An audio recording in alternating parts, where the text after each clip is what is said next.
Ici Christophe Magius, la voix de la WWE dans les Europes. Salut la compagnie, ici Jean Brassard. Ici Michel Le Tourneur. Bonjour amateurs de lutte, ici Raymond Rougeau. Ici Santino Marella.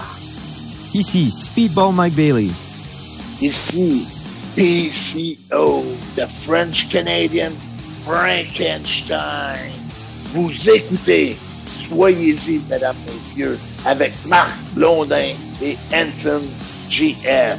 It's alive! It's alive!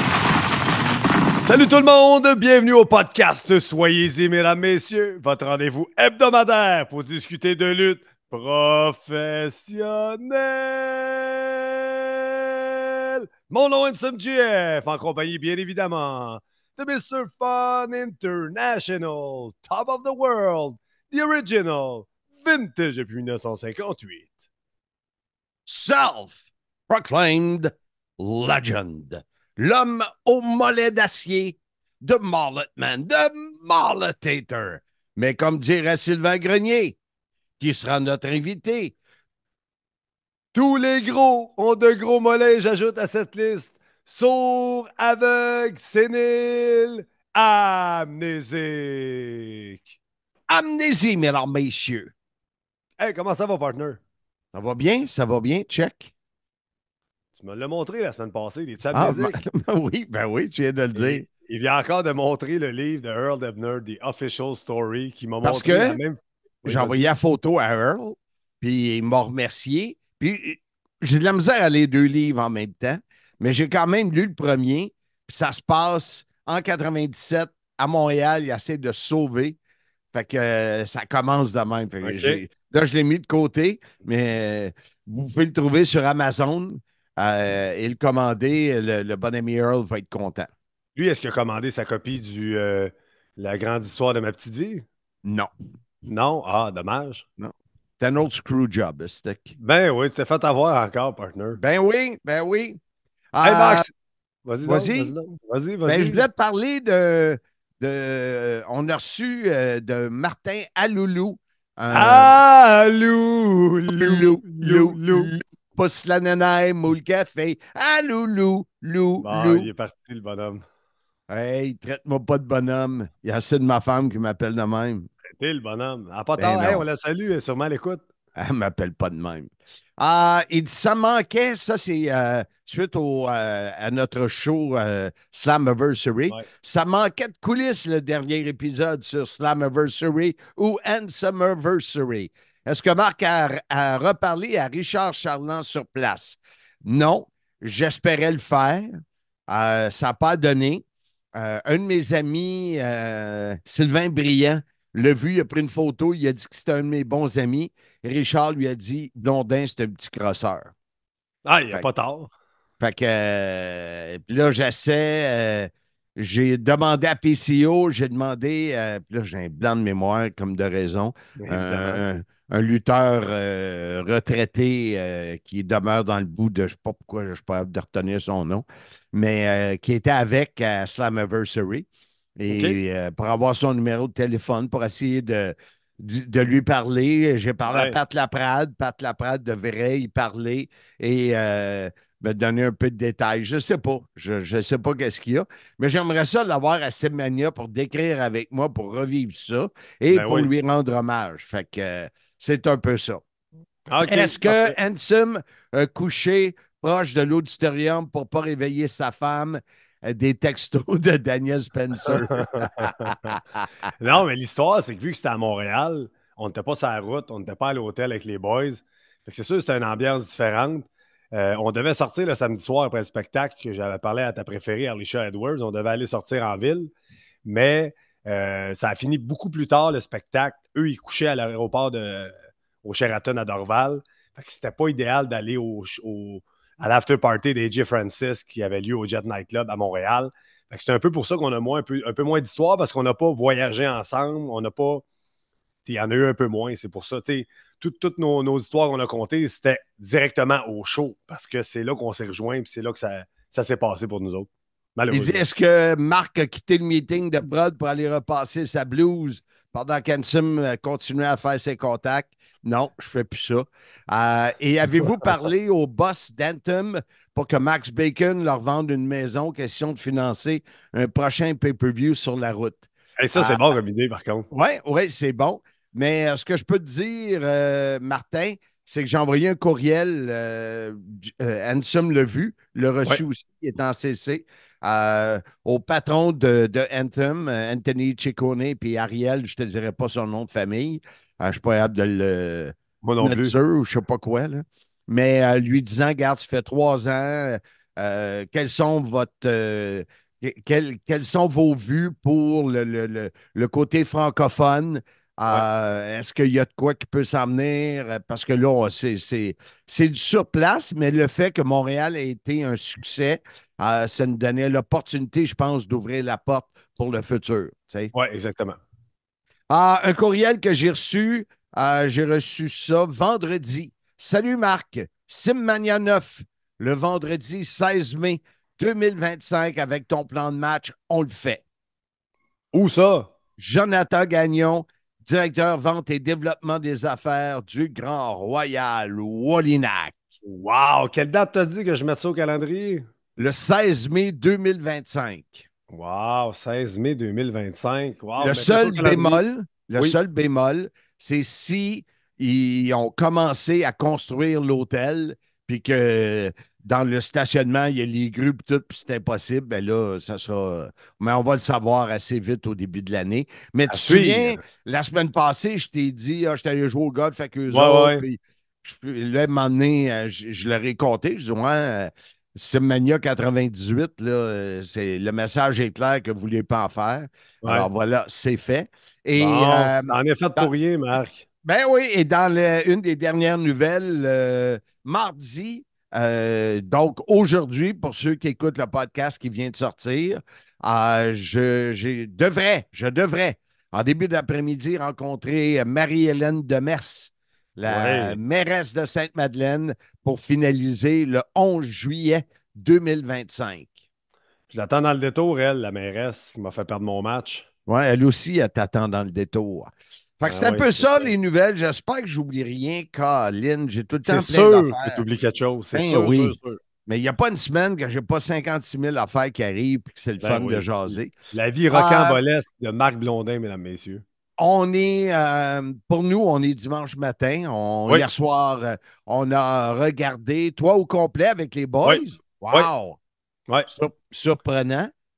Ben non, on a regardé SummerSlam, les boys, les anciens boys qu'on se tenait à la brasserie au coin la défunte brasserie au coin du métro. Le Coyote Pat Laprade nous recevait chez lui pour son traditionnel Summer Pat, où burger, hot dog, breuvage étaient tout offerts sur le bras du Coyote et même des tirages de cadeaux. On est reparti avec des livres, on est reparti avec plein d'artefacts. On a fait plein de mauvais coups dans la maison du Coyote. On a eu bien du fun, la gang, de se voir, les boys. Qu'est-ce que tu as gagné, toi? Je suis parti avec le livre de Vince Russo, sa biographie. Ah oui? Et comme il y avait plus de prix que de personnes sur place, subtilement, je suis reparti avec un autre livre de Hornswoggle, sa biographie. Et j'ai acheté Raconte-moi Kevin Owens pour mes enfants à Pat Laprade. Donc, je suis parti avec 3 livres de chez Coyote. Et il avait en sa possession des photos plastifiées souvenirs de Handsome GF à la FCL. Il y en a 3 et il y en a 2 sur 3 qui sont assez moyennes côté body. Pas fier de moi, mais c'est des beaux souvenirs. Moi, celle que j'ai sur mon bureau, là, la carte de TOW, je trouve que t'étais. En plus, tu avais des cheveux.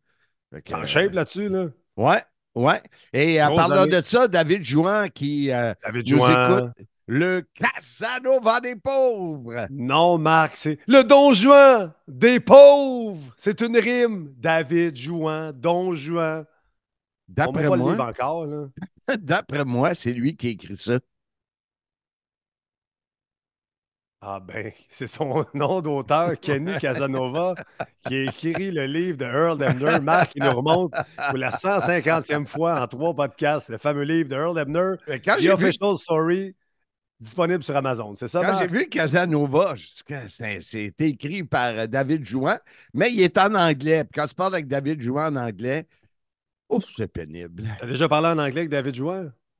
Non, mais je suis sûr que c'est pénible. Bon, tu fais comme tes langues sales, tu le sais Ben, même je pas. le sais. Mais lui, là, qui nous écoute, il a hâte d'avoir des images de Handsome pour faire la vidéo Ben d'entrée oui, ben qu'on va oui, utiliser pour SimMania 7. Ça s'en vient, il faut arrêter de niaiser, là. 1er novembre, vendredi 1er novembre, à L'entêté. Microbrasserie L'Entêté. Ouais. Donc, Première fois que la ceinture Sim va être gagnée. c'est la ceinture SimMania. C'est ça que je disais. T'as dit Sim. C'est C'est deux affaires. Hey! Vendredi, le 16 août, je serai à l'Espace Houblon Blainville pour une dégustation de la Bédard Messieurs. Espace Houblon vont faire des dégustations dans les 5 ou 6 espaces Houblon de la Rive-Nord, Laval, Terrebonne, il y en a plusieurs. Mais moi, je serai parce que je ne peux pas, malheureusement, être à 6 endroits en même temps. Ça serait spectaculaire que tu réussisses à faire ça, Marc. Mais là, est-ce que c'est la chérie, fameuse Mesdames Bessieux à la Goyave? Ben oui. Et ça, il y a des fans de bière à la Goyave qui nous écoutent. Elle est Manquez très bonne. pas votre chance. Ben là, oui, elle est fais, bonne. tu fais niaiseux, là, mais elle est bonne. Elle est bonne, Hey, je te le dis. retrouvez la vidéo de Jocelyn Brun qui boit une Mesdames Bessieux à la Goyave et vous allez tout comprendre si c'est bon ou pas, ce breuvage-là. Ben, c'est parce que lui, il s'attend pas à ça, Jocelyn. C'est pas le plus culturé de la gang. Là. Ben, c'est ça. Hey, t'es là. Hey, c'est un de nos plus grands supporters. Il est tout le temps là pour nous autres. Puis toi, tu Ben le plantes. oui. Je le sais. Tu fais dur, Marc. Je le sais. Ah, fait que hier, c'était Slammiversary, SummerSlam, the biggest summer party of the year. Oui. Moi, j'en ai vu, j'ai vu 3 combats. J'ai vu Drew McIntyre face à CM Punk. Je t'avoue que j'ai pogné les 10 dernières minutes. Okay. Je sais pas, que j'ai vu la fin, là, tu sais, que McIntyre, grâce à CM Punk, il avait de l'air pas concentré, là, se faisait déranger par Rollins, là, par la présence de Rollins. Il voulait aller chercher son petit bracelet, là. Ils ont comme fait une histoire complète à aller chercher son petit bracelet. Hey, j'ai des bracelets de mes enfants dans le poignet, ça va pas me déconcentrer qu'ils perdent des matchs, ça. Non. Fait que toi, t'as-tu vu ce combat-là? Tu commentais là-dessus? Non, j'ai tout vu les combats. Ça a commencé fort la soirée. Vite, là. C'est Liv Morgan qui est restée championne contre Rhea Ripley. Dans ce match-là, Dominic Mysterio accompagnait Rhea Ripley et s'est tourné contre elle et a fini ça avec un gros French kiss à Liv Morgan. Donc, c'est l'implosion du Judgment Day. Veux-tu passer à la carte ou pas? Non, Marc, tu ne veux pas passer à travers. Je l'ai vite, là. Braun Breaker, nouveau champion intercontinental. Super bon match. Les Steiner Brothers étaient là. DDP, Kevin Nash, X-Pac dans une loge. LA Knight qui est devenu nouveau champion United States contre Logan Paul. Un match qu'on a moins aimé, là, Nia Jax contre Bayley. Nia Jax est devenue nouvelle championne. McIntyre Punk, tu viens d'en parler, c'était un super bon match. Gunther, nouveau champion poids lourd du monde. Super bon match. On avait, nous, des prédictions sur le nombre de chops qu'elle allait te donner dans ce match-là. Et je pense qu'on s'est rendu à 18-19. Fait que ça frappait fort. En et plus, Gunther, finale, il saignait. Exactement. La grande finale, Cody Rhodes contre Solo Sikoa. Bloodline Rules. Le Bloodline est sorti. Kevin Owens et Randy Orton sont sortis. Jacob Fatu est arrivé. Et là, contre toute attente, ou pas contre toute attente, parce qu'on s'y attendait, Roman Reigns qui a fait son grand retour. Avec son T-shirt. Oui, Official Tribal Chief, OTC. Exact. Et Roman Reigns qui a fait un babyface turn sans avoir été présent à WWE. Puis ça, c'est extraordinaire parce qu'à son dernier match à WrestleMania, c'était le top heel. Puis là, hier, il est revenu le top babyface sans avoir été là. Fait que ça, c'était une histoire extraordinaire. Puis ça va nous amener vers Survivor Series. Sûrement le nouveau Bloodline contre l'ancien Bloodline. Donc, on verra bien qui va s'allier à Roman Reigns pour aller combattre Solo Sikoa. Donc, ça met la table. The table is button! Et là, on enregistre dimanche et on diffuse mardi. On n'a pas vu Raw lundi encore, mais ça va être extraordinaire ce qui s'en vient. Et, parenthèse, pour les 3 prochaines semaines, Handsome GF sera sur les ondes de BPM Sport à la centrale du sport avec Pat Laprade les mardis, midi. Je n'ai pas l'heure exacte là, pour les 3 prochaines semaines pour parler de lutte. Donc, manquez pas ça. Fin de la plug. Bon, ça va être bon, ça. Oui.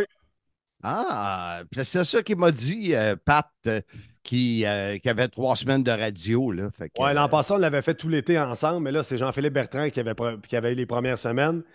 Pat a les 3 dernières, puis il m'a demandé si je voulais revenir avec ma fameuse chronique lutte avec lui. Donc, on va discuter lutte, Pat Laprade et moi. On est rarement d'accord, donc ça fait toujours de bons échanges. là, je cherche le fameux courriel pour partir le thème de cette semaine. Tu l'as-tu devant toi? Mais oui, Marc, je l'ai. As-tu la date que je te l'ai envoyée? Eh, boy, Marc. Eh, mais j'ai tellement de courriels. On a eu ça mercredi dernier, qui était le 31 juillet à 16h13. Non, à 18h13, excuse-moi. OK, je vais trouver ça. Dans le fond, mets la table pour le temps que je cherche ça, là. Marc, la semaine passée, vous a mis à la bouche en disant qu'il n'y avait aucune espèce d'idée quel thème on allait avoir cette semaine. Mais là, il est arrivé avec une idée brillante. Les lutteurs, avant, pendant et après leur carrière. Donc, on a recensé les lutteurs, ce qu'ils faisaient avant d'être devenus lutteurs, ce qu'ils ont fait pendant qu'ils sont lutteurs et leur après-carrière. C'est ça, Marc? Oui, parce que dans le fond, le problème qui arrive, c'est que les carrières de lutteurs, tu sais, exemple, on parle de notre ami Mastro, là, que ça fait au-dessus de 20 ans qu'il lutte, même si c'était pas, comment je pourrais dire ça, à plein temps.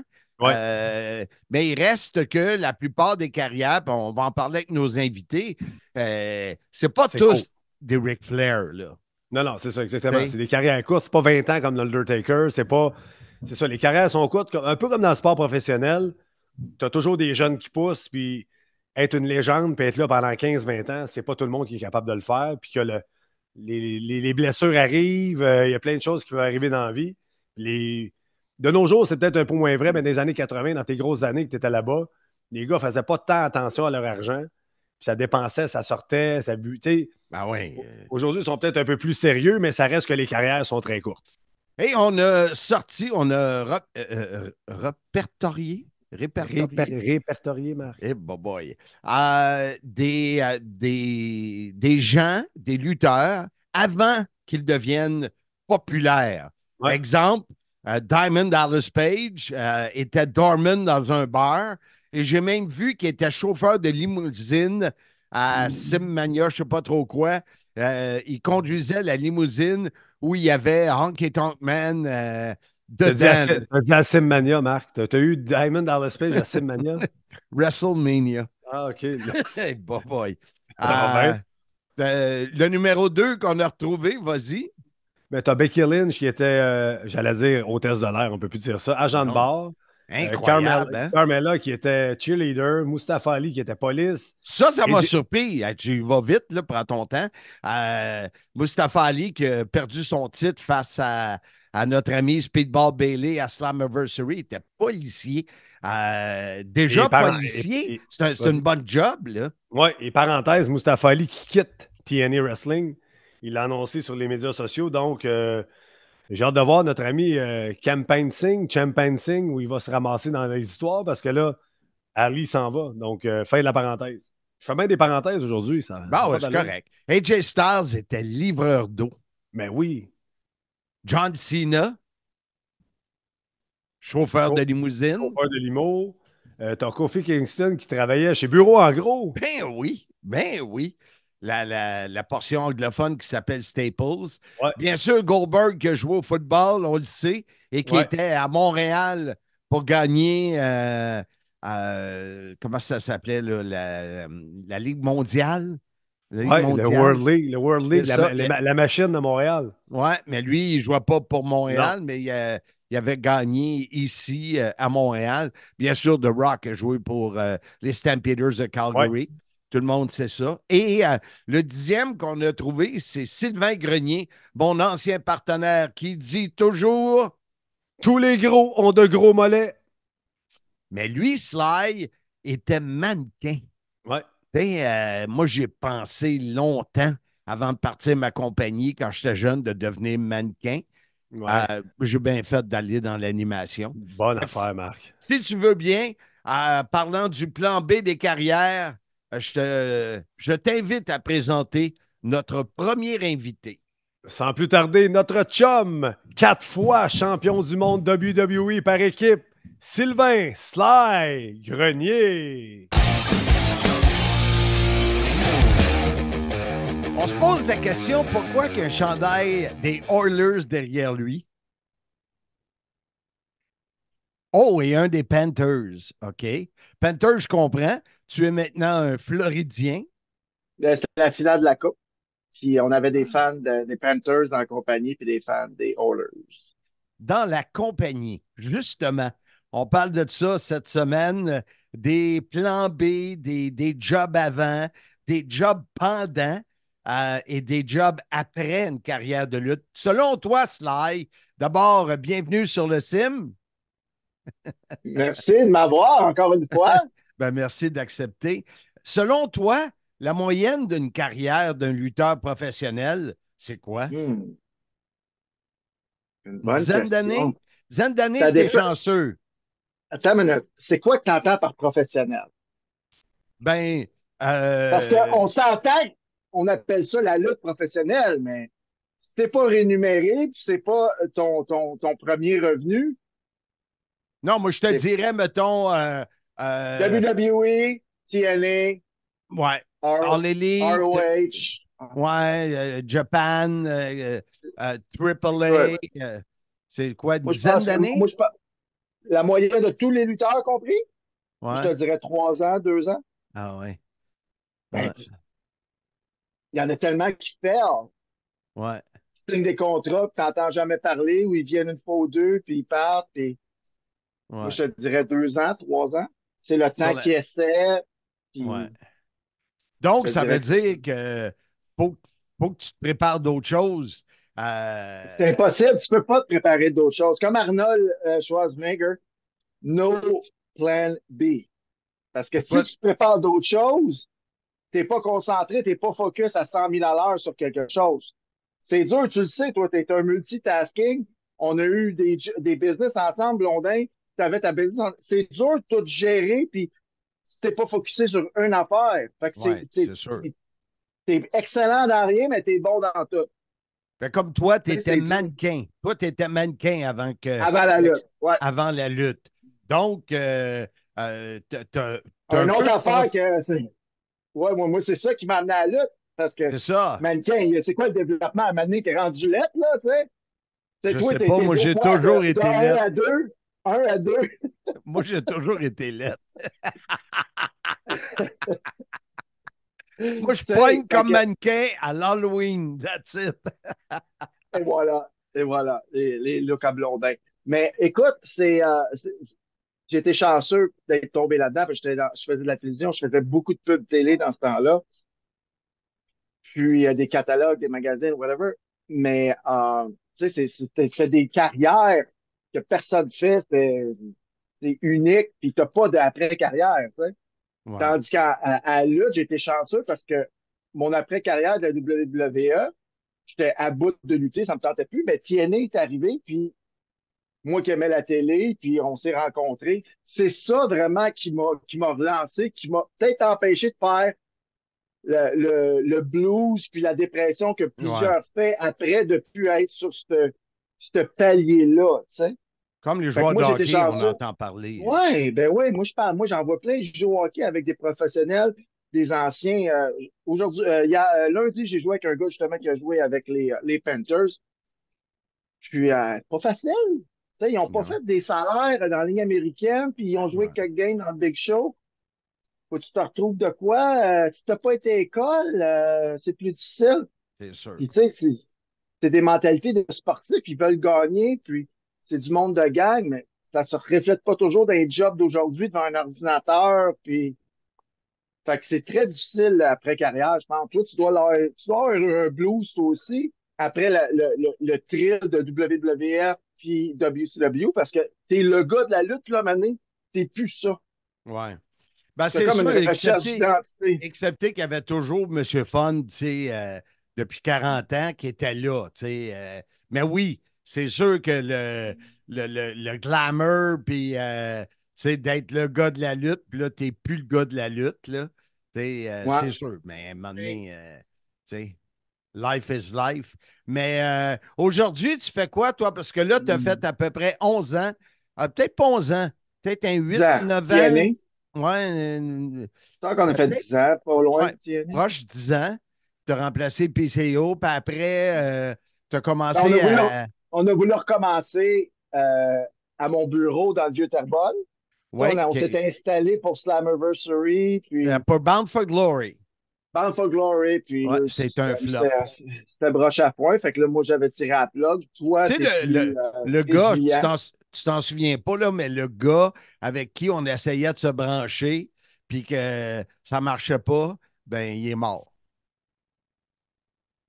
Oui, j'ai su ça la semaine passée. Fait que, Mort de quoi? Mort je sais accidentelle? pas. C'est les gars de Fight TV parce qu'ils ne m'ont pas payé depuis 3 ans. Puis là, j'essaie de savoir pourquoi. Parce que Simmania était là-dessus. Puis ils m'ont dit, ben, il est arrivé plein d'affaires. Mon chum Michael Weber a pris sa retraite. Puis là, c'est un nouveau gars. Puis notre gars qui s'occupait de ça pour Fight est décédé. Je dis, qui? Keith. Ah, ben, Colin. C'est OK. chiant, mais c'est quasiment une bonne nouvelle. Mais toi, t'es supposé avoir des royautés avec. Ouais. Puis j'ai jamais reçu une scène. Fait qu'ils sont en train de vérifier ça. Mais tout ça étant dit, là, tu travailles pour. Toi, tu es resté dans la santé. Ouais, ben moi, À part. après la lutte, là, tu sais, je travaillais à RDS, mais j'avais ouvert l'école de lutte. Après, on a fait TOW.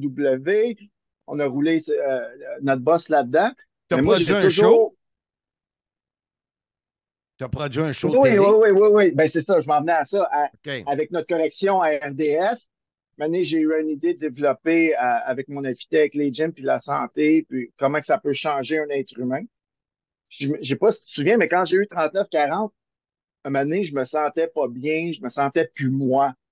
Puis je me disais, non, j'ai des problèmes de santé mentale, puis c'est dur de parler de ça. Je suis allé voir un psychiatrist, je suis allé voir un endocrinologue, j'ai dit, c'est-tu ma test? Je me sentais plus moi. Fait que là, en fait, avec plein d'affaires, j'ai découvert que j'avais le TDAH. Comme tout le monde savait autour de moi, mais que là, c'était diagnostiqué par un professionnel. Parce Exact. que pour réussir dans ce business-là, il faut que tu sois un petit peu crackpot. Mais c'est surtout du côté santé que ça a tout changé, changé ma nutrition puis tout. Puis c'est pour ça que puis tu vois, là, j'étais en changement quand j'étais allé te voir à, à Montréal, là, quoi, 6 mois peut-être.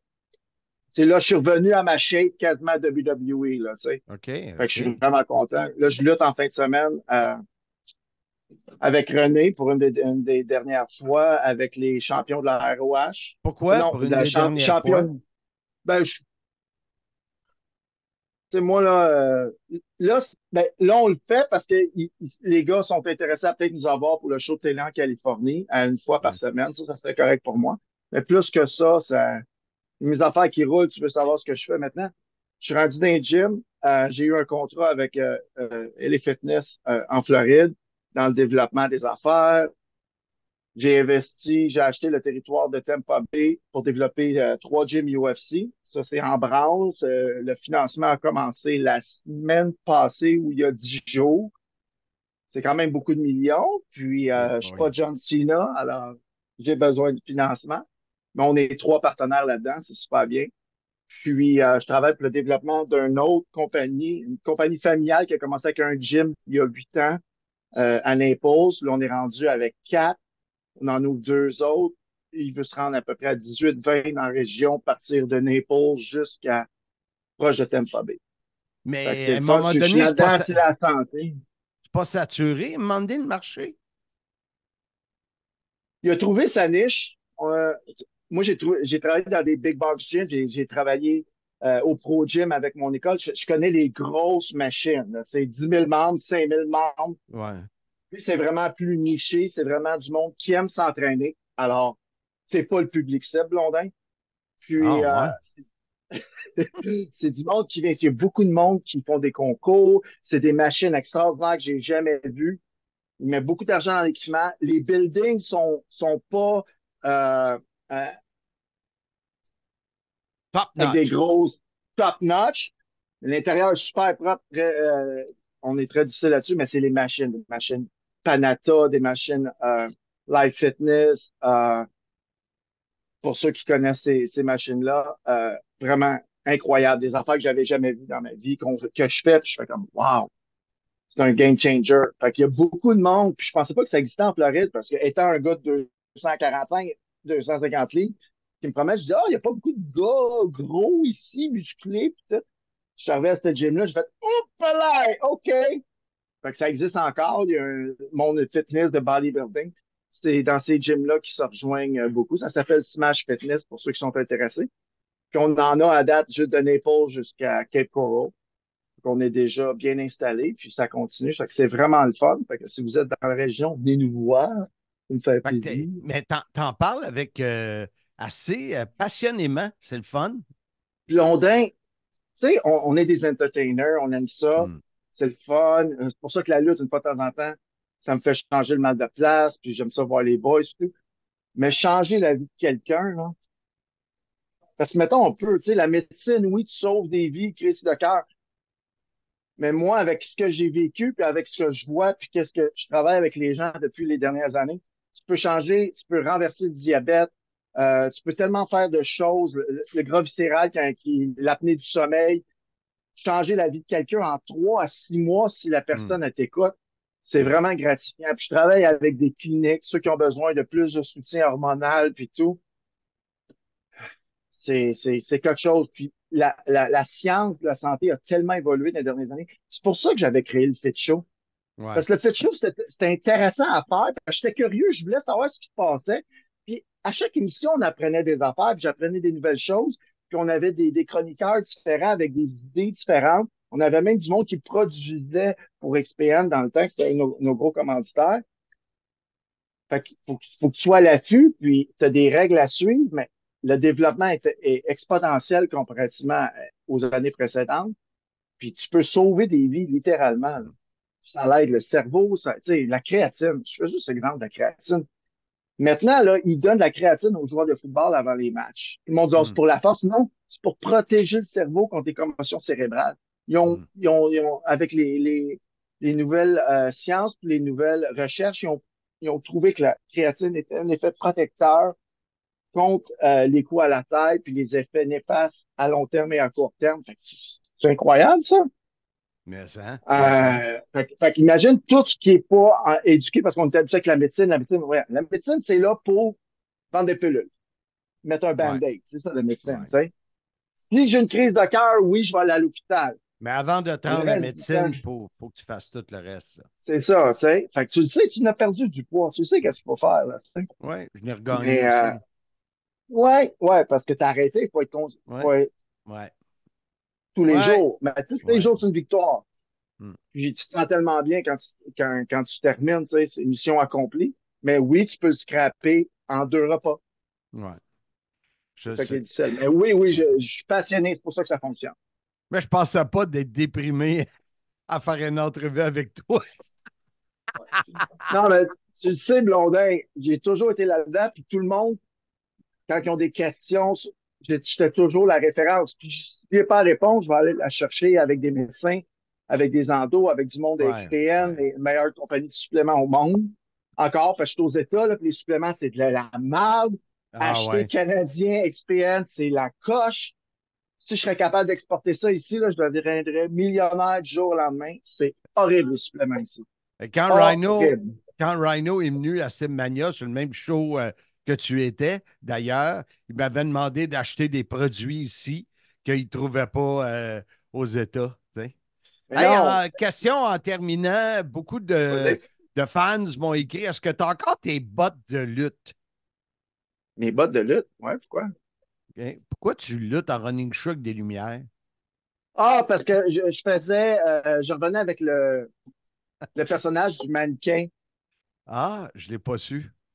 Ouais, en Caroline du Nord. Fait que, ils vont ressortir ces running shows-là, parce que je retourne là au mois de septembre, je pense. Ça va bien, mais tu ne veux pas en faire trop, c'est ça? La lutte? Non, j'ai... Tu sais, comme là, on s'en va, le promoteur, c'est un ancien de la WWE, c'était l'annonceur de Del Rio. Ouais. Tu viens-tu le Mexicain? Ben oui, c'est oui. le promoteur, fait que ça me fait plaisir, il va y avoir 5000 personnes. Mais lutter, juste pour... Non, il faut que ça soit un événement. Il faut qu'il y ait des amis, il faut qu'il y ait de quoi. C'est ça. Écoute, Sylvain Grenier, c'était très intéressant parler de ça et dans cet épisode sur les plans B. L'après. L'après. No plan B. J'ai compris. Alors, un gros merci, puis au plaisir de te revoir sous peu, mon cher. Et n'oubliez pas, tous les gros ont des gros mollets. On est de retour sur le podcast Soyez-y, mesdames, messieurs. Un podcast où on parle d'un plan B, où quand on enlève l'image de la vedette, du lutteur vedette, ben avant, il fallait qu'il fasse de quoi. Après, il va falloir qu'il fasse de quoi. Bien sûr, il y en a qui ont des il y en a qui ont des obligations, comme le disait Ansem. Aujourd'hui, c'est moins pire que dans les années 80. Le monde est plus conscient de faire attention à leur argent, à leur santé. Mais il y en a que pendant leur carrière était au plus haut, qui avaient quand même un sideline, si on peut dire. Oui, exactement. Entre autres, Chris Jericho et son groupe de musique. Hein? Oui, mais ça va bien, lui. Il fait des apparitions, il fait des runs, comme on appelle, dans les compagnies de lutte. Après, il part en tournée.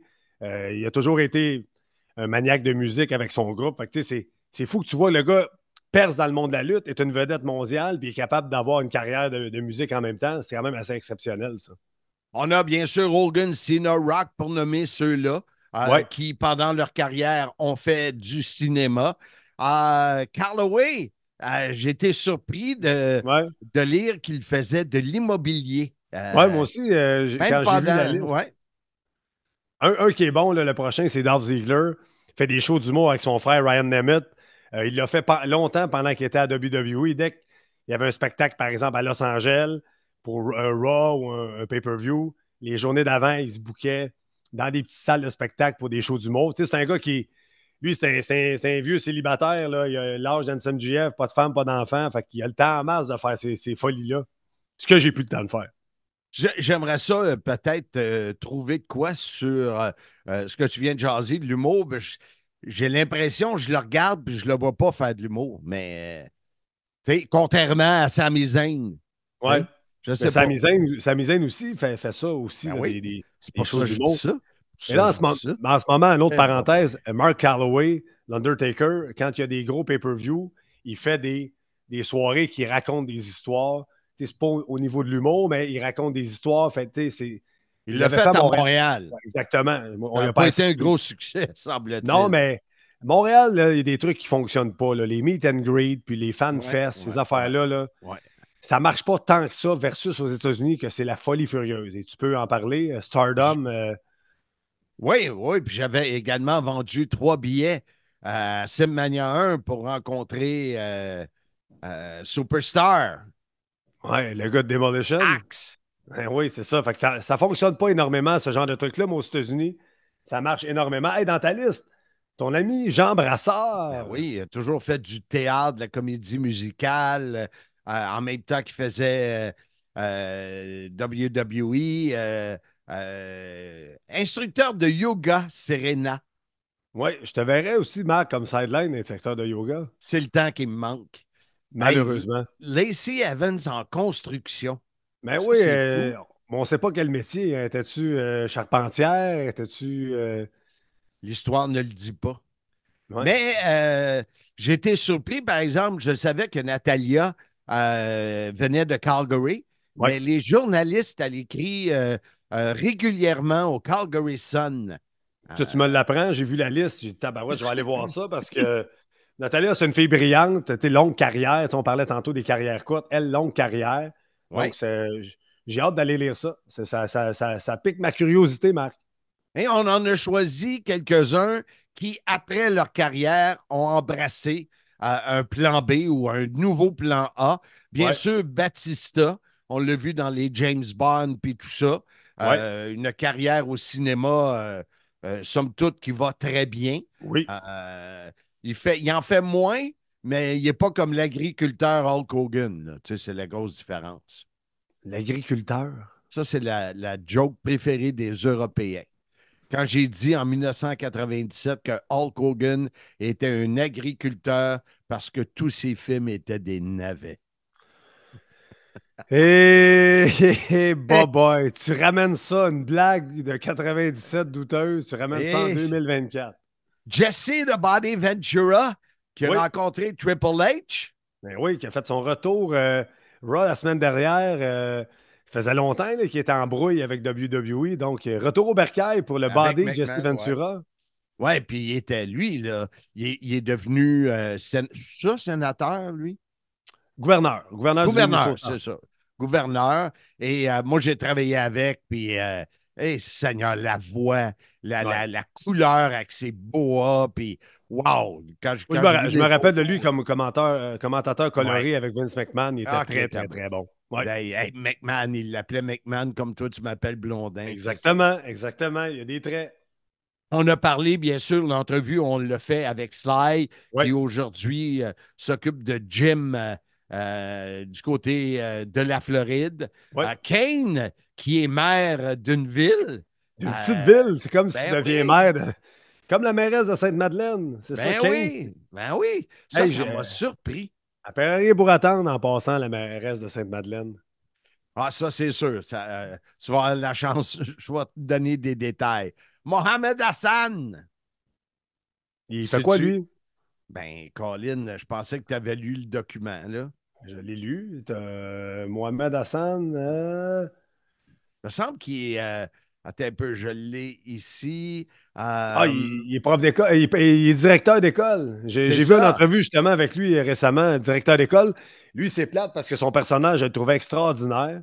Ben, c'est Puis, ça qu'on disait. il y a eu les attaques terroristes à Londres. Puis, juste avant ça, il avait fait un takeover terroriste sur l'Undertaker. Puis, ils ont tué son personnage après parce que ça coïncidait avec les attaques terroristes à Londres. Puis, il est comme disparu, arrêté de lutter complètement. Je pense qu'il a fait un match ou deux après sa retraite de WWE. Et puis, on a notre ami Ted DiBiase de $1 Million Man. Hein? Lui est rendu Preacher. Preacher. Tu sais, quand tu dis, là, ça va dans toutes les directions, puis à un moment donné, tu le sais plus, là, où ça va t'amener. Ouais. Hey, de lutteur heel au bout à Preacher, faut le faire. Mais t'as DDP dans ta liste, lui, là, avec son DDP yoga, là. Ben oui. C'est épouvantable, la business qu'il a créé. Tu sais, le yoga qui était associé aux femmes, lui a mis un yoga plus spectaculaire, plus avec les muscles pour les hommes. C'est exponentiel ce qu'il a fait. Puis ceux qui veulent aller voir les transformations qu'il a fait avec Scott Hall, puis avec Jake Roberts, allez voir ça sur YouTube. C'est extraordinaire ce qu'il a réussi à faire avec ces gars-là. Fait que tu vois, il y en a plusieurs. On peut en nommer. Faites une recherche si vous voulez. Il y en a énormément. Mais il y en a un qu'on a réussi à rejoindre. C'est Raymond Rougeau, qui, tout comme Kane, est allé du côté de la politique. Et je n'avais pas réalisé que ça faisait si longtemps qu'il était en politique. Alors, si tu veux bien, présente notre deuxième et dernier invité sur le podcast cette semaine. Écoute, l'invité que tu as, je suis très, très impressionné que tu l'aies en entrevue. À chaque fois, il est intéressant. C'est une personne que je respecte énormément. J'ai eu la chance de l'affronter en équipe avec Mastro contre Jacques et Raymond au Colisée de Laval, vraiment, moi, pas à date, 2012 peut-être. J'étais tout jeune à l'époque. Un homme chic, un homme intelligent qui m'a appris sur la business énormément le peu de fois qu'on a monté les matchs ensemble. J'ai pas sur moi la statistique combien de fois il a été champion par équipe, mais un être brillant, qui est un commentateur extraordinaire, qui s'est bien placé dans la vie, une super bonne tête de lutte. Sans plus tarder, Raymond Rougeau. On est toujours très heureux de retrouver Raymond Rougeau qui accepte toujours de participer au Soyez-y. Mesdames, messieurs, comment vas-tu, Raymond? Ça va super. Et toi, Marc? Très bien, très bien. Un bel été. On en jasait avant d'appuyer sur enregistrer et on a de belles journées. Toi, un peu de bateau, moi, un peu de golf. On essaie d'en profiter. Peut-être quand j'aurai ton âge, je commencerai à jouer au golf, mais je ne suis pas rendu là encore. J'espère. Je te donnerai des cours. Ouais, c'est la prochaine étape, c'est de prendre des leçons. Mais je trouve que c'est une belle passion en couple, jouer au golf. On aime bien ça. Ah, sûrement. Je voulais te parler, Raymond, l'idée d'une deuxième carrière ou d'un plan B. Parce que être lutteur, euh, malgré le côté spectacle, il peut y avoir des blessures graves.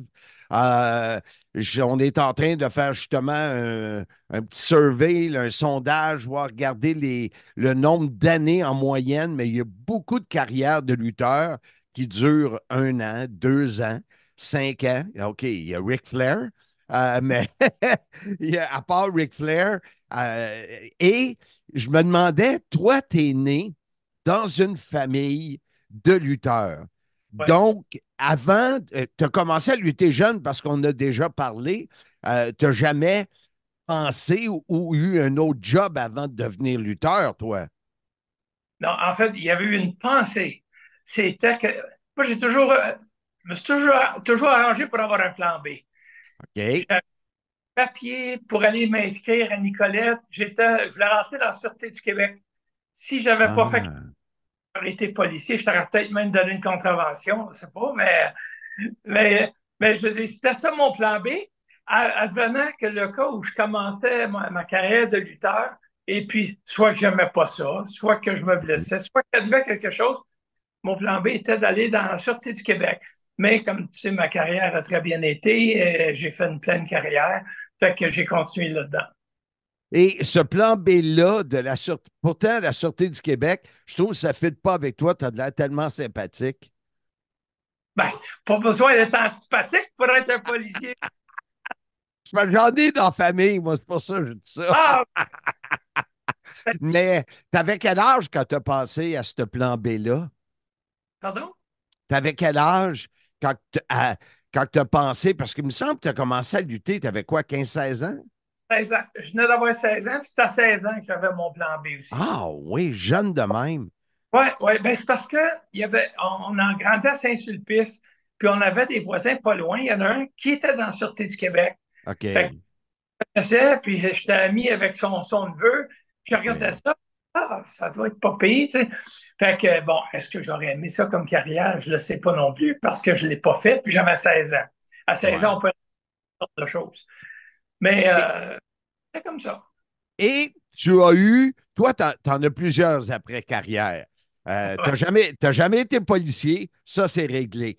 Non, Ta carrière de lutteur, une carrière exceptionnelle.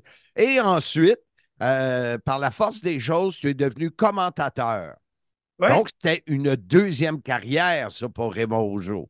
carrément une deuxième carrière, parce que quand j'ai arrêté de lutter, pour moi, c'était terminer la lutte, parce que j'avais pour penser aller à faire autre chose dans la lutte. J'ai toujours été lutteur. Et c'est là quand Vince McMahon m'avait approché, il voulait me garder dans la compagnie. Et puis, il m'a approché pour devenir commentateur. Ah, bon, j'avais jamais pensé. Mais comme je disais à Vince, je ne sais pas si je vais être capable. J'ai jamais eu de formation pour ça. C'est une chose de se faire interviewer, puis c'est autre chose d'interviewer. Puis je ne sais pas. Il dit, ah, you'll do great. Ça va bien aller, tu vas voir. Puis, non, ça a commencé comme ça. Et je l'ai fait pendant 17 ans. J'ai fait 17 ans comme commentateur. Wow! Puis combien de temps comme lutteur? 18 ans et demi comme lutteur, 17 ans comme commentateur, et puis même 17 ans et demi. Et même là, euh, ça va faire 22, ça fait 21 ans et demi que je suis en politique. Sacrifice. T'es pas un gars qui change de job rapidement, toi. Le matin, je file pas. Ah, puis il y a une chose, je veux rassurer les gens, par exemple.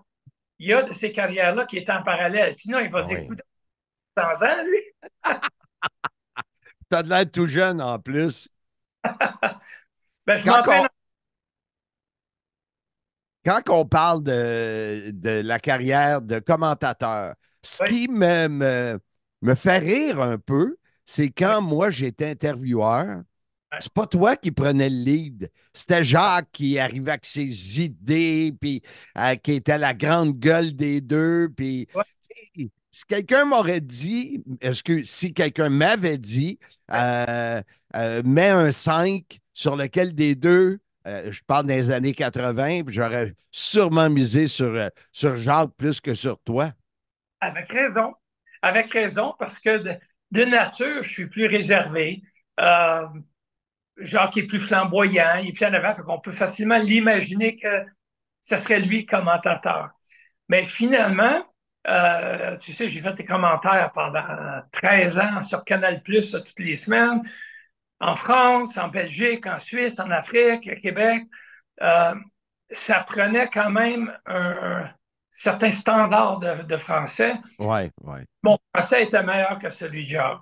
Et c'est pas pour dénigrer, c'est juste comme ça, j'avais un intérêt à vouloir perfectionner la langue française, ma langue française, Mhm. et toujours avec le souci de m'améliorer, élargir mon vocabulaire. Ça, c'était moi, mais j'étais pas flamboyant. Alors, tu vois, ça amenait quelque chose pareil en étant différent, parce que Vince McMahon, il y a un matin, je déjeunais avec lui, puis il m'a dit, tu sais, Raymond, ce que j'aime de toi, et tu t'emmènes une touche de classe à notre émission. Mm. Merci beaucoup. Fait que tu vois, il y avait un créneau pour une personnalité comme la mienne ou une image comme la mienne, parce que le monde de la lutte, comme tu sais, je ne pense pas te l'expliquer, mais c'est très flamboyant, c'est excentrique, c'est gros. Et il y avait moi qui était plus ancré, plus stable, plus sage, qui faisait un peu un équilibre aussi là-dedans. Fait que Vince aimait beaucoup ça. Et en plus, ça permet d'avoir un coéquipier très flamboyant à tes côtés. Ben oui, carrément, carrément. Et c'est ce que ça prenait pour faire l'équilibre des choses. Fait qu'avec un coéquipier plus flamboyant et moi qui ramenais l'aspect un peu plus sérieux, un peu plus Mhm. stable, crédible, mais ça faisait un équilibre dans l'émission. Parce que si on dit, je emploie le terme, mais deux excentriques, c'est pas l'idéal. Non. Puis deux à terre, c'est pas l'idéal. Ça prend un peu des deux pour faire un équilibre et pour que tout le monde trouve son compte aussi. J'ai trouvé Raymond l'autre fois, par hasard, ou c'est peut-être notre ami David Jouan en France, Ouais.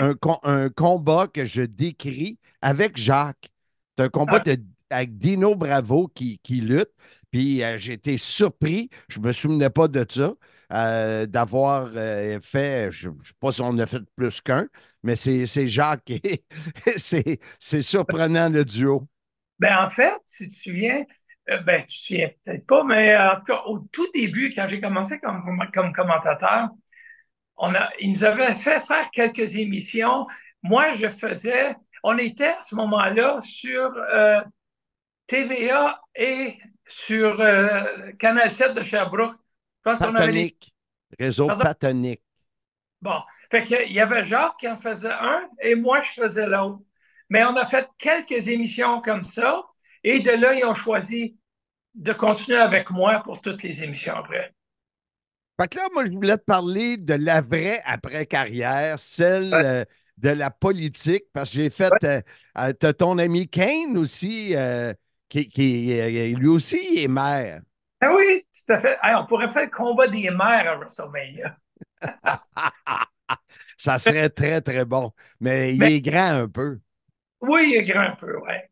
Puis, mais tu sais, c'est vrai que j'aurais jamais pensé à l'art politique parce que j'avais pas des aspirations de l'art politique, j'avais pas des attirances de l'art politique. C'est arrivé, c'est un hasard. J'ai été approché par une dame qui se présentait à la mairie en 2002, savoir si je voulais faire partie de son équipe en tant que conseiller municipal. Je n'étais pas vendu à l'idée en partant. Il a fallu que je réfléchisse un peu. La dame, c'est une très bonne personne avec des bonnes valeurs, une femme très intègre. Je me suis dit, regarde, la vie m'ouvre une opportunité à aller à quelque chose d'autre. J'ai dit, pourquoi pas? J'essaie ça un mandat. Si j'aime pas ça, je m'en vais chez nous après. J'aurais vécu l'expérience. Ah Et oui. il faut croire que j'ai aimé ça. Je suis rendu à mon 6e mandat consécutif. Mais tout ça pour dire que la passion s'est développée. Au début, c'était une expérience. La passion s'est développée. Et pendant plusieurs années, les gens essayaient de me convaincre d'aller à la mairie. Je ne voulais pas aller à la mairie. J'étais très heureux comme conseiller municipal. J'ai même été 8 ans maire suppléant. Et finalement, mon ami qui était le maire m'a dit, moi, Raymond, en 2021, moi, je m'en vais chez nous. Il dit, j'en peux plus, je suis tanné, je m'en vais, et je te donnerai les clés aujourd'hui, puis je te donnerai ça, tu as fini ton mandat. Et là, j'avais un choix à faire. Soit que, comme ils disent aux États-Unis, go big or go home. Là, je m'en vais à la mairie ou je m'en vais chez moi. Et puis, j'ai fait le choix. C'est arrivé à 3 heures du matin, je me suis levé pour aller faire pipi. Le déclic. Sérieux? Le déclic s'est fait. Le matin, je dis à ma conjointe, mon choix est fait, je m'en vais à la mairie. C'était sérieux? J'ai dit oui. À 3 heures cette nuit, la décision s'est prise. Et puis, je ne l'ai jamais regretté. Écoute, pour moi, je suis à ma place. Je suis à ma place. Et puis, tu vois, en 2025, ces prochaines élections, dans un an et demi, j'ai l'intention de me présenter encore une fois à la mairie. Wow! À ma place, j'ai accompli des belles choses. J'ai une bonne équipe avec moi. Quand j'ai été élu aussi avec toute mon équipe de conseillers. Alors, il n'y a pas de, comme on dit, de petite politique, puis du tiraillage de couvertes. On fait avancer les projets, même administrativement. Et on dit, Monsieur le maire, c'est soufflant, là, tu sais, parce que il n'y a pas de tiraillage politique. On donne les enlignements, puis c'est go, puis c'est go, puis c'est go. Oui. Fait que ben, j'aime ça, c'est ce qui me stimule. En t'écoutant parler, je réalise que tu es un homme choyé. Oui. Parce que la carrière de lutte, la carrière de commentateur, tout est arrivé. Oui, tu as saisi l'opportunité, les opportunités, mais tu n'as pas eu ben, je pense, là, à t'écouter, que tu n'as pas eu à dire, Colin, je n'ai pas le goût de rien faire, qu'est-ce que je pourrais bien faire? Je m'apporte une business, je vais-tu travailler pour quelqu'un? Tu n'as pas eu ce questionnement-là dans ta vie, hein? En fait, quand j'ai arrêté la télévision en 2002, février 2002, il n'y avait plus de contrat en français pour la WWE. Là, je suis revenu à la maison, j'ai dit, bon, puis j'étais un peu tanné aussi là, de prendre l'avion toutes les semaines, puis tout ça. Bon. J'ai dit, bon, là, je vais me donner 6 mois pour rien faire. Tu sais, juste prendre du temps pour moi, faire ce que je veux. Après ça, je regarderai, puis je ne suis pas une personne pour dire, je vais aller m'asseoir sur une chaise berçante, puis me bercer jusqu'à temps qu'on décède, là, tu sais. J'ai donné 6 mois, et ça, c'était en février 2002, et c'est en avril, j'ai été approché par la future mairesse de l'époque pour faire partie de son équipe. Et fait que j'ai eu juste 3 mois, mettons, pour dire, ou 2, 3 mois, pour dire que là, je faisais juste rien. Puis là, j'étais dans tout l'alignement d'une campagne politique et tout ça. Mais les choses, comme on dit, des fois, la vie nous offre de belles choses. Il faut saisir les occasions. Et c'est ce que j'ai fait. Il faut garder les yeux ouverts. Il faut avoir d'ouverture. Tu sais, comme je t'ai dit, je n'avais pas d'aspiration en politique, mais quand on est arrivé, on m'a offert ça. Ah bon, c'est un côté que je n'avais jamais exploré, que j'aurais jamais exploré. La vie nous offre des belles opportunités, on les saisit. J'ai embarqué là-dedans et 21 ans et demi plus tard, je suis plus passionné que jamais. C'est tout. C'est vrai que je suis chanceux et je le considère. Premièrement, j'ai une bonne santé. J'ai été chanceux dans la vie. Écoute, j'ai pas eu des blessures qui m'ont laissé avec des séquelles qui font en sorte que je peux plus faire les choses que j'aime faire. Je suis constamment stimulé intellectuellement à la mairie. Je fais des rencontres avec des avocats, des ingénieurs, des architectes. J'ai ma greffière qui est avocate. Mes 3 autres greffières, c'est des notaires. Je suis toujours sollicité puis à la mairie, c'est ça. On parle d'infrastructure, on parle de développement, on parle de financement, on parle de programmes de subvention. J'ai des rencontres, j'ai rencontré François Legault, Geneviève Guilbeault, France-Hélène Durand. J'ai des rencontres avec ces gens-là, que ce sont des rencontres qui sont intéressantes. Il y a des défis à relever et je suis constamment en échange avec des journalistes ici sur l'actualité. Je pense que tu vas me voir souvent à LCN. Et tu sais, ça rend que ta vie, elle est stimulante. Oui. Et si tu veux rester jeune, ben, tu dois rester stimulé, tu dois rester passionné. Puis je pense que tu dois ressentir, quand je te parle, que la passion est là.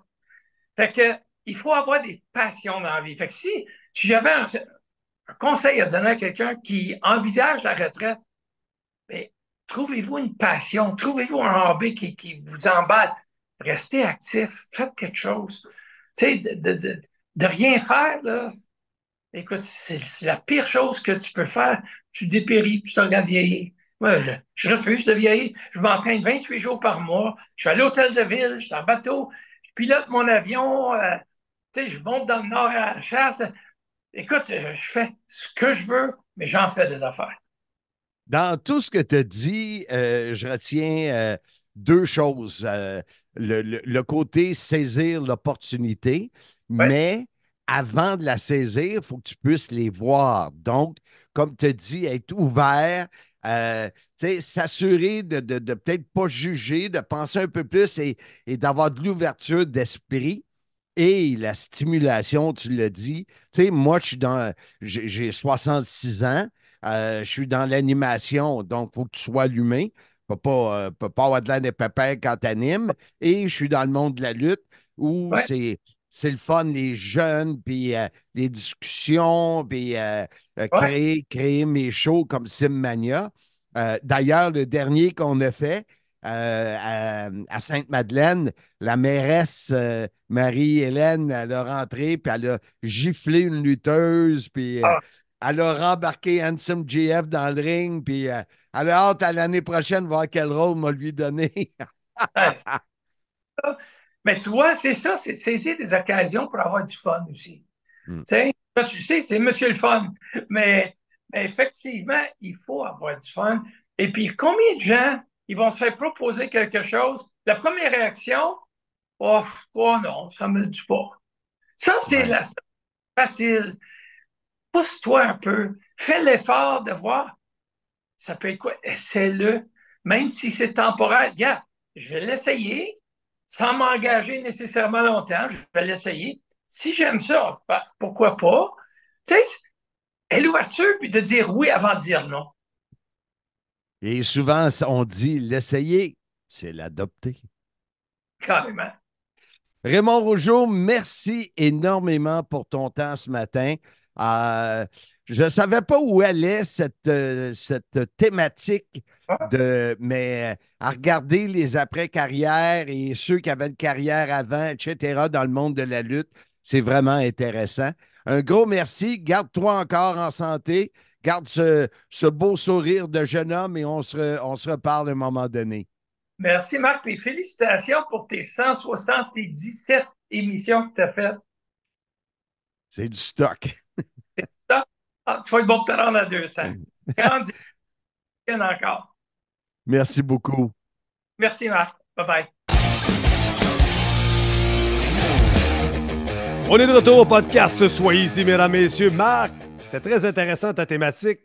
La semaine passée, là, je t'ai taquiné parce que tu n'avais aucune espèce d'idée quel thème faire cette semaine, mais c'est vraiment intéressant. Puis ça remet bien des choses en perspective quand on les voit à la télé, de où ils viennent, où ils s'en vont, comment ils vont finir leur vie, parce que, comme on l'a dit, c'est des carrières courtes. Donc, très, très, très intéressant. Marc, qu'est-ce qu'on a au menu la semaine? Oui, vas-y, vas-y. Mais avant, Handsome, ça met aussi en perspective tous les lutteurs indie, québécois ou ailleurs à travers le monde. Tu sais, toi, t'en fais moins, mais tu sais, je sais pas pourquoi, là, j'ai Mathis Mir dans la tête.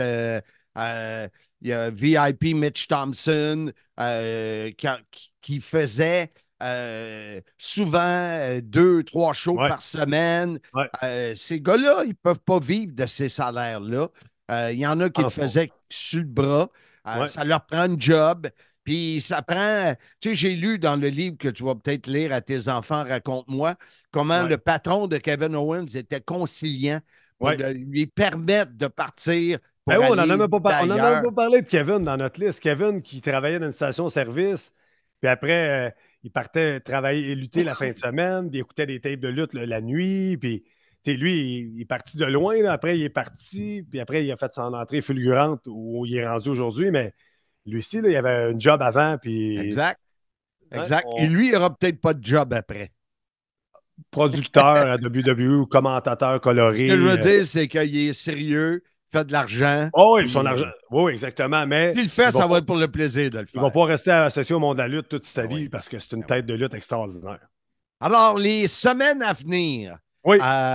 on a eu une entrevue il y a quelques semaines avec Bertrand Hébert, puis je ne sais pas pourquoi c'est venu sur le sujet, le fameux accident en 1985, dans la nuit de Noël, le 24 décembre, où Adrien Desbois, Mad Dog Lefebvre et Tarzan La Bottine Tyler sont décédés. Et il y avait un arbitre avec 2 lutteurs.